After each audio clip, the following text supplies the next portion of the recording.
दुर्गंध रहती है, नाक से नाला बहता रहता है। अभी तो मौसम ठीक है, नहीं तो चलता रहता है। यहां से नाक से दुर्गंध है, आंख से दुर्गंध है, कान में उंगली डालो तो ढेर सारा कचरा निकलता है, यहां दुर्गंध है।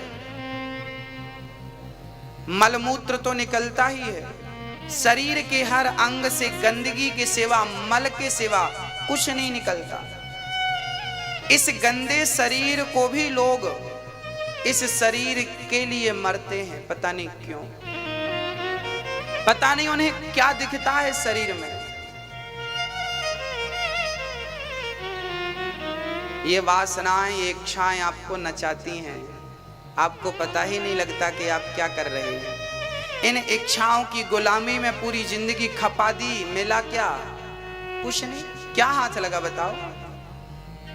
भोग भोगने का मन हुआ, भोग लिया, क्या मिल गया तुम्हें? क्या मिला? क्षण मात्र का सुख मिला, जो शक्ति भोगों में खर्च गई। हम ये नहीं कहते कि भोगों को गृहस्थ जीवन में सब जरूरी है, परंतु अति से ज्यादा नहीं। अति सर्वत्र वर्जयेत्।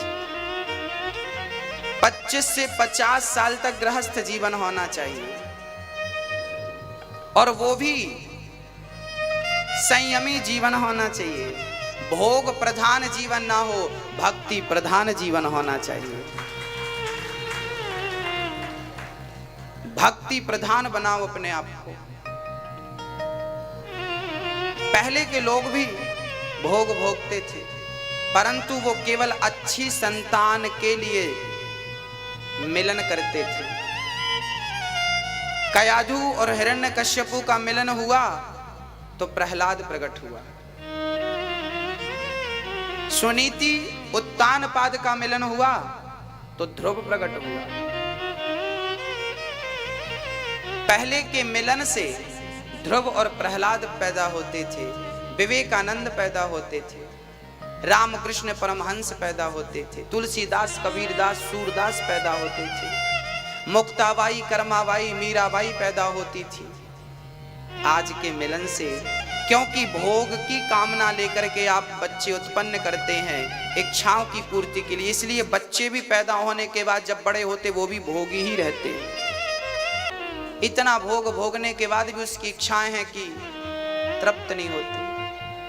मुझे पता है, आग में जितना घी डालोगे ना उतना धधकती है, भड़कती है। इसलिए आग में घी नहीं डालना। बुझाना हो तो पानी डालो, बढ़ाना है तो घी डालो। आपकी इच्छाएं बढ़ती हैं, बढ़ती हैं। किसी स्त्री को देखा, किसी पुरुष को देखा, इच्छाएं और भड़कने लगी। क्यों भड़कती हैं? इसके पीछे कारण है। क्योंकि जो सांड होता है ना, बैल, वो यदि खूंटे से ना बंधा हो तो उत्पात मचाता है, और खूंटे से बंधा हो तो उत्पात। हम भी आपसे यही कहना चाहते हैं कि ये जो तुम्हारा मन है ना, ये सांड है, इसे भक्ति और प्रेम के खूंटे से जल्दी से बांध दीजिए, नहीं तो बहुत बड़ी क्षति पहुंचाएगा ये मन आपको, बहुत बड़ी। इसमें नुकसान पड़ोसी का बिल्कुल नहीं है, नुकसान मेरा नहीं है, नुकसान केवल केवल आपका है। ये मन के सांड को प्रेम और भक्ति के खूंटे से बांध दीजिए, और जब बंध जाएगा तो ये कंट्रोल रहेगा। एक डॉक्टर के पास एक मरीज गया। मरीज ने कहा, गुरुजी, डॉक्टर साहब डायबिटीज है, शुगर की बीमारी है, शुगर बढ़ गई, 400-500 हो गई। डॉक्टर ने कहा, सुनो, ये लो तुम गोली, और गोली के साथ तुम्हें परहेज करना पड़ेगा। क्या करना पड़ेगा? परहेज। शक्कर नहीं खानी, चाय नहीं पीनी, खीर नहीं खानी, मीठा, क्योंकि शुगर है ना। तो गोली तो लेना है, साथ में क्या करना है? यदि हम गोली लेते रहें और शक्कर खाते, चाय पीते, मीठा खाते, तो क्या शुगर ठीक होगी? मेरी माँ, आपसे पूछ रहा हूं। गोली के साथ आपको परहेज जरूरी है। हम लोग ना गोली तो खाते हैं बट परहेज नहीं करते, इसलिए भगवान मिलता नहीं है। आप लोग सत्संग कर रहे हो, सत्संग की गोली तो खा रहे हो, कीर्तन कर रहे हो पर कीर्तन की गोली तो खा रहे हो, पर आप ना असत्य से परहेज नहीं करते, कपट से परहेज नहीं करते, भोगों से परहेज नहीं करते, इसलिए भगवान प्राप्त नहीं होता, इसलिए बीमारी मिटती नहीं।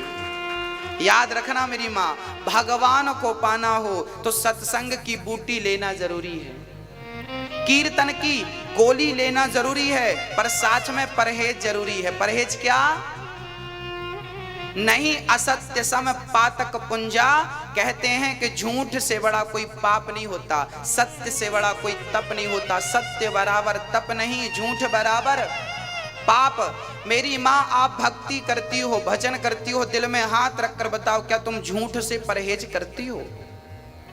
हाँ ना में जवाब दीजिए, नहीं ना। तो परहेज नहीं करोगी तो बीमारी कैसे समाप्त होगी? प्रॉब्लम यहां है, कैसे मिलेंगे भगवान? संत कहते हैं कीरत कंचन कामनी ये नंगी तलवार, जिसने अहंकार को नहीं छोड़ा, जिसने क्रोध को नहीं छोड़ा, जिसने भोगों को नहीं छोड़ा, कामी, सुन लीजिए संतों की परिभाषा सुन लीजिए, कामी, कामी, क्रोधी, लालची, तीनों बोलो, कामी, क्रोधी, लालची। कामी, क्रोधी, लालची इनसों भक्ति न होए। कामी से भक्ति, क्रोधी से भक्ति, लालची से भक्ति, कामी, क्रोधी, लालची इनसों भक्ति न होए। भक्ति करे कोई सूरमा, जाति वर्ण कुल खोए। जब तक आप अपने आप को मिटा नहीं देते तब तक उसकी हस्ती तुम्हें प्राप्त नहीं होगी, तब तक वो कन्हैया तुम्हें मिलेगा नहीं। परहेज तीन चीजों का है, काम, वासना, क्रोध और जरूरत से ज्यादा लोभ होना चाहिए। मैं पैसा कमाता हूं, सच्ची कहूं तो मैं भी लोभी हूं, पर मैं लोभ करता हूं इसलिए कि मुझे 2 पैसा मिलेगा तो मैं अपनी माँ को भरपेट भोजन दूंगा, रहने की व्यवस्था दूंगा। मैं केवल 2 रोटी खाता हूं, वही रोटी खाता हूं जो आप खा रहे हैं यहाँ पे, वही दाल खाता हूं जो आप खा रहे हैं यहाँ पर। आप तो नाश्ता भी करके आ गए हैं, मैं तो रोज आपके बीच में बैठता हूं, सुबह नाश्ता करता ही नहीं, कुछ खाता ही नहीं। अभी केवल मैंने सुबह 1 गिलास पानी पिया है, 1.5-2 गिलास पानी पी के आपके बीच में बैठा हूँ, और यहाँ से उठने के बाद भी आपके बीच में ही रहूँगा, आप जानते हैं। और इसके बाद भी जरूरी नहीं है कि मैं भोजन करूँगा। जब मैं गाड़ी में यात्रा में जाता हूँ तब मैं थोड़ा गाड़ी में बैठे रहता हूँ, तब थोड़ा सा खा लेता हूँ, आपके बीच में रहता हूँ, क्योंकि ज्यादा नहीं खाना चाहिए। यदि ज्यादा खा लेंगे तो आलस्य आएगा, आलस्य आएगा तो हम आपकी सेवा नहीं कर पाएंगे। तो हमें गोविंद की सेवा भी करना है, और गोविंद के रूप में आप बैठे हैं, आपकी भी सेवा करनी है। तो ये शरीर हमारे अधीन है, हम जैसा बनाएंगे ये वैसा बनेगा। हम जो देखना चाहेंगे वही मेरी आंख देखे, मैं जो सुनना चाहूंगा वही मेरी कान सुने। बस व्यर्थ का ना देखें, व्यर्थ का ना सुने, व्यर्थ की बकवास में ना पड़े।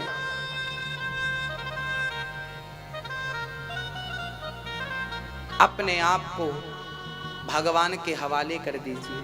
कन्हैया तू जान मैं तेरा हूं, सब कुछ उसके अधीन कर दो, सब तेरा।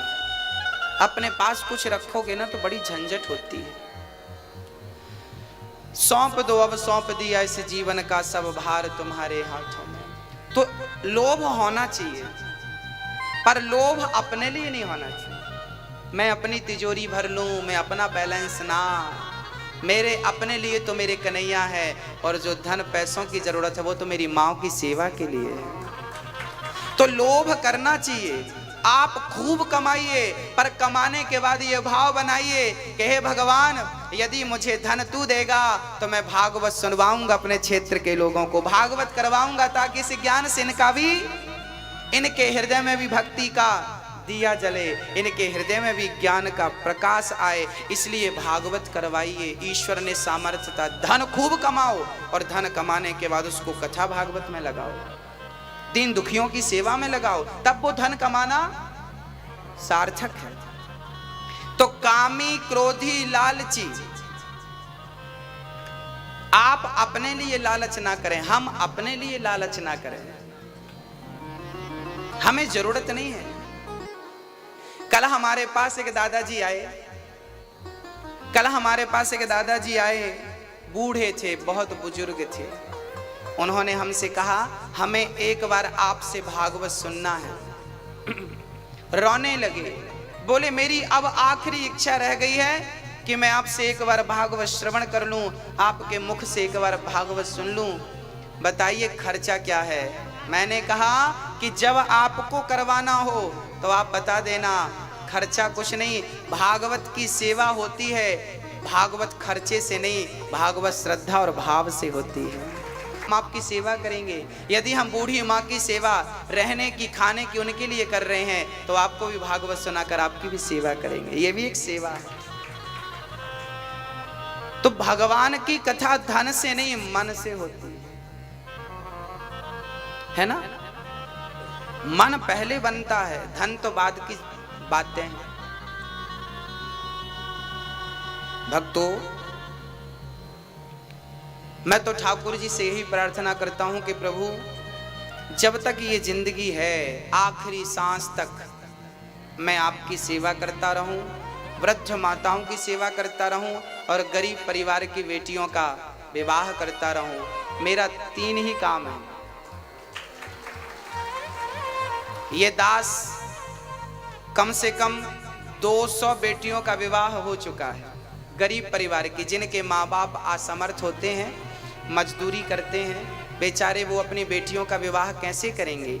तब उनके लिए दास सारी व्यवस्थाएं, उनके लिए, बेटी के लिए थोड़े से बर्तन, थोड़े से ड्रेसिंग आदि, पलंग इत्यादि, सोना, थोड़ा चांदी, ये सब दे करके और सारे बारातियों के भोजन प्रसाद की व्यवस्था के साथ एक बेटी को विवाह विदा करके उनके घर भेज देता है। ये सारा काम ईश्वर ने हमें निमित्त बनाया है, पर करता वही है, आपसे कराता है, आपको निमित्त बनाता है। आप इसमें कारण बन जाते हैं।